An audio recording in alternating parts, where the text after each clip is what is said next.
Hey folks, I've been thinking about the conditions of Black Americans in the United States in terms of, when I say Black Americans, obviously I'm not talking about Black people in general.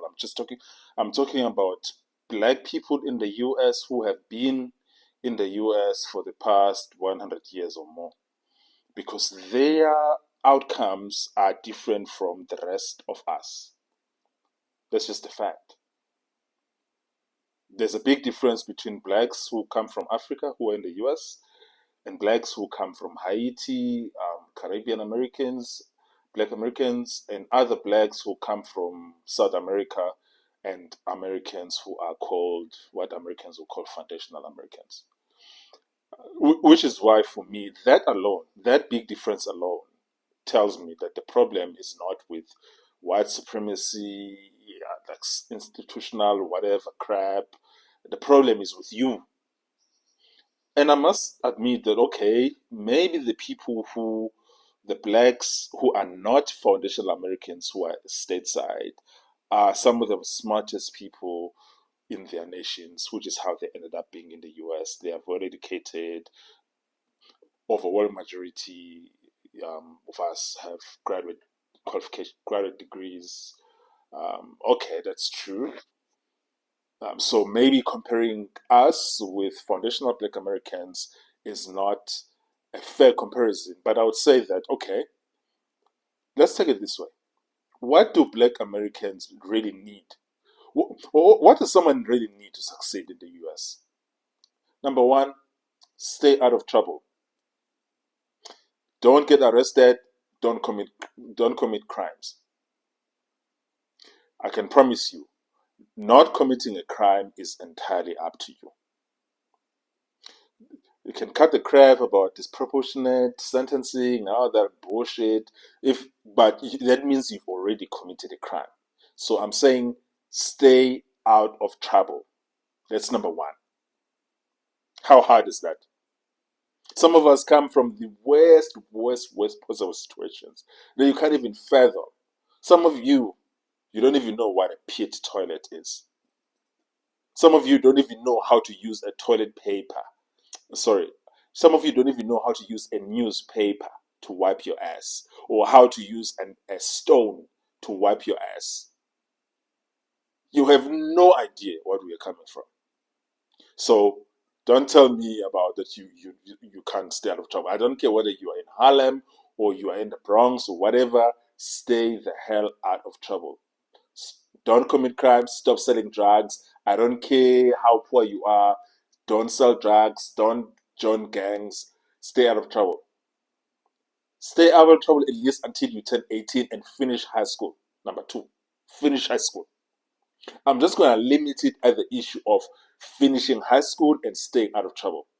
If you do those two things, half the battle is won. Which is why I'm saying that you are your worst enemy. No one is holding you back.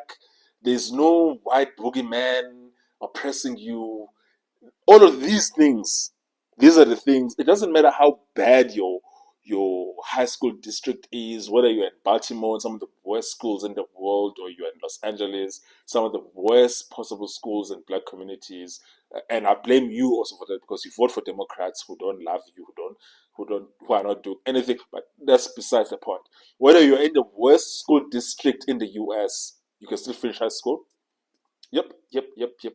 You can't tell me that you can't finish high school, but a kid in a war-torn village in the DRC is able to finish school. Cut the bullshit. Cut the bullshit. If a kid in Rwanda can finish high school without any excuses, then you can finish high school in Cleveland or in Harlem or in Los Angeles or in Chicago. Cut the crap. If a kid in Uganda can finish high school, you can also finish high school. I don't want to hear any of that bullshit. And once you stay out of trouble, you're not committing any crimes, you finish high school, then the rest is, you don't even need to go to college, because the issue of I didn't get enough marks to go to college. You don't even need to go to college. Put aside the fact that anyone can get into community college in the United States. And once you do very well in community college, you can go. In fact, once you complete an associate's degree in community college, already you're out of poverty.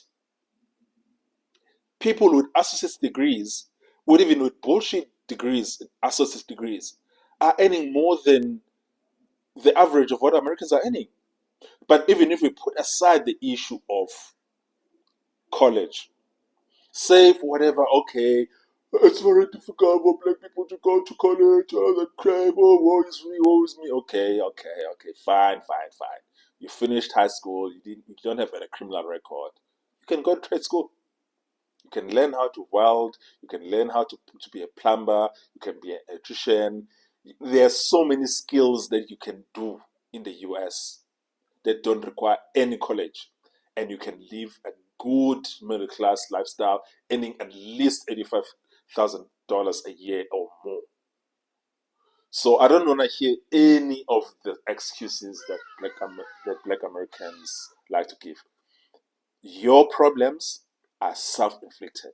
Your problems are almost, I would say, 90% of your problems are because of you. I stand on that. And I suppose for the most part, and for most people, 90% of people's problems are because of them. The problem is that people really love this whining and this victimhood crap. But if truth be told, for the most part, most people anywhere in the world, their problems are 90% of the time their fault. So, which is why I'm saying that everything that black Americans need to actually get out of poverty are entirely up to them. And another thing that I didn't mention is stop having kids while you're not married. Stop having kids while you're in high school. Stop all of this endless, like, oh, it's just breeding. You're just breeding like you are rabbits. All of that stuff is entirely up to you. That's your choosing. You having unprotected sex. It's you. You not using contraceptives. It's you. You not using. Because most of you are liberals, so you believe in abortion.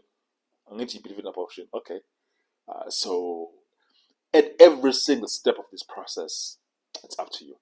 I can tell you now that no one has children that they can't afford by accident.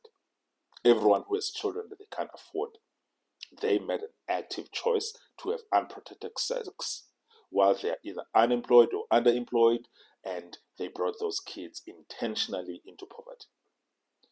So this is why I'm saying that even if I'm using the most, like, the lowest goals possible, I'm not expecting you to go to college to study law or to study engineering or to study medicine. I'm just expecting you to go to a trade school. And normal, just a trade school.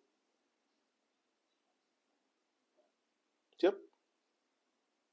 And that generally would mean you don't have a criminal record, you finished high school, and that's it.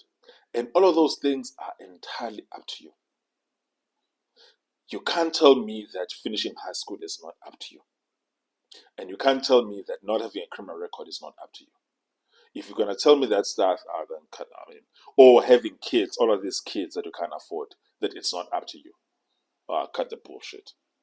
Cut the bullshit, man. Anyways, the point of this video is to stop whining. You're not a victim. Get to work. That is all that there is to it. Get to work. You are not a victim. Cut the crap. No one owes you understanding in this world. No one owes any of us any understanding in this world. That's just what it is. The world is a cold place. Deal with it. Go to work. That's it. End of story. End of discussion. Full stop.